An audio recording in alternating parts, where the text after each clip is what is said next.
Everyone, তোমরা সবাই কেমন আছো? আশা করি তোমরা সবাই খুব ভালো আছো আর আমিও খুব ভালো আছি। দেখো বন্ধুরা, আজকের মেঘের কি পরিমাণের অবস্থার, মেঘটা পুরো একদম কালো হয়ে গেছে। আর এটা দেখো আমাদের পুরনো একটা গাছ, জবা ফুলের গাছ। এটা তোমরা দেখেই বুঝতে পারছো যে অনেক দিনের গাছ।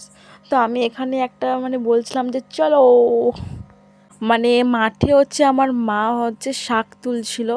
চলো সেটাই তোমাদের সঙ্গে শেয়ার করব যে আমার মা কি শাক তুলছে। তো এখানে আমি আবারও বলছিলাম চলো বলে। সকালবেলা টাইমটা যে এত পরিমাণে রোদ ওঠে কি বলবো তোমাদের, তার মধ্যে এক সাইডে রোদ আর এক সাইডের মেঘলা। তো এটাই হলো সেই ঘিমা শাক। এটা নাকি তিতে খেতে, তিতা, যে এটা ভাজা খেতে নাকি খুবই ভালো লাগে।